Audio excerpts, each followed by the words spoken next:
Amis du jour, chalutations. Pour les petits nouveaux, moi c'est Sekhmet et je vous souhaite la bienvenue dans mon podcast littéraire. Dans mon émission, je vais tenter 3 fois par semaine de vous donner envie de découvrir des livres de tout poil, récents et moins récents. Alors, si ça vous tente, c'est par ici la suite. Aujourd'hui, je vais vous présenter les Chroniques de Sélène, le Ragnarok de Lisbeth, paru en auto-édition et lu dans le cadre d'un partenariat non rémunéré avec l'auteur. Dans ce second tome du premier cycle, nous allons retrouver Sélène et Nodia, Aurore, Basile, Endymion. Mais avant de vous en dire plus, laissez-moi vous mettre en garde sur le caractère quelque peu spoilant de la suite de la chronique. Bien, maintenant que nous sommes entre personnes averties, je peux vous dire que depuis la découverte de sa nature divine, Sélène accepte mieux certaines de ses capacités hors normes.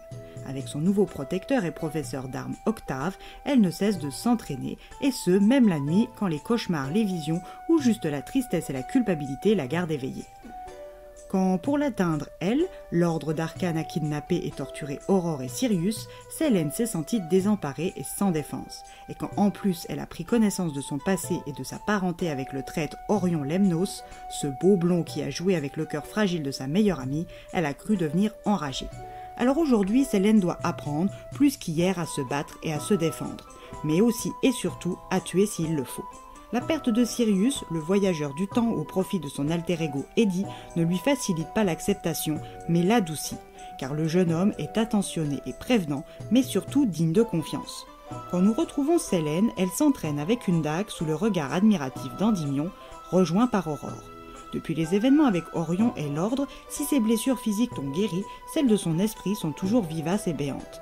Ses nuits sont peuplées de cauchemars et de regrets, dont elle refuse de parler à Sélène. Avec Octave, elle s'entraîne chaque jour à développer sa magie, mais jusqu'à ce jour, ses doutes et son manque de confiance en elle la laissent à la traîne.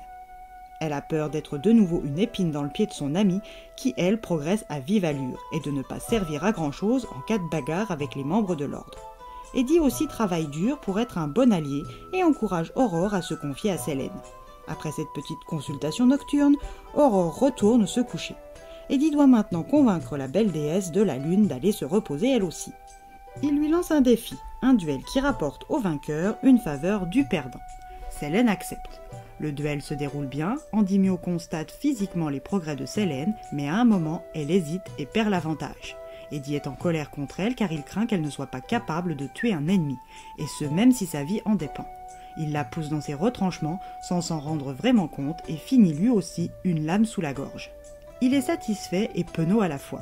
Pour en savoir plus sur sa nouvelle vie de déesse de la lune, personnification de la fertilité, de la magie et de la protection, sur sa qualité de protectrice de Arcane, Isana et Asgard, son passé ainsi que sur les prophéties qui parlent de son destin, elle doit comme sa mère avant elle se rendre à la bibliothèque d'Asgard. Pour ce faire, elle devra, le moment venu, avec ses compagnons, se rendre dans la forêt de Brocéliande, où se trouve un lac capable, avec la bonne incantation, de les mener sur une petite île au nord de la Norvège, protégée par un sort appelé Asgard. La transparence du royaume est en partie due à l'arbre sacré Yggdrasil, et aux prières de la prêtresse Freya, dernière héritière de la lignée des Vannes. Asgard est un royaume en paix, mais en cette nuit calme et troublée, des ombres sont venues éliminer Freya. La prêtresse, qui revenait d'une balade nocturne en compagnie de l'un de ses familiers, se fait tuer sans pouvoir prévenir son protecteur attitré, Siegfried. Depuis, la nature est tombée en hiver et se meurt, et le royaume est incertain. Siegfried est inquiet pour la sécurité de la nouvelle déesse et apprend malgré ses recommandations de repousser leur voyage que Sélène arrive bientôt.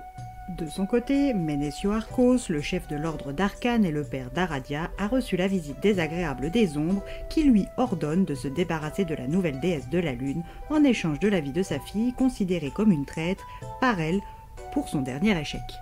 Il a remplacé sa fille par Orion et avec ses hommes de guerre pour l'ordre lui donne la mission d'éliminer sa cousine Sélène.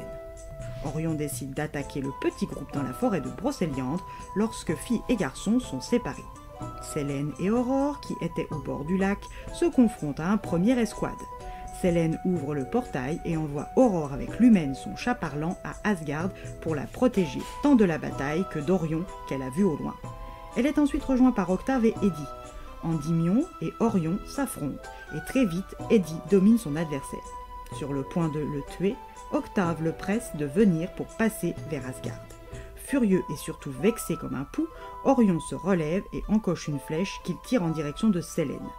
Arrivé de l'autre côté, qui de Sélène ou Eddie est blessé? La situation à Asgard est-elle sur le point de s'arranger ou au contraire de s'envenimer? En voulant obtenir des réponses, Sélène ne s'est-elle pas jetée dans la gueule du loup? Obtiendra-t-elle des réponses? À vous de poursuivre votre voyage auprès de notre trio pour le savoir.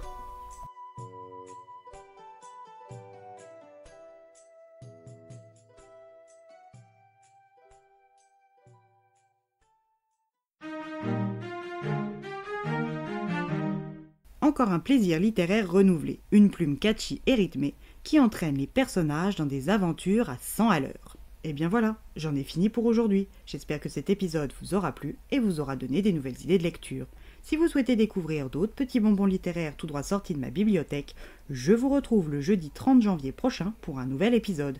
Et si d'ici là je vous manque de trop, vous connaissez le chemin sur Instagram, @leslecturesdeSekhmet. Sur ce, chalut les amis, et à la prochaine!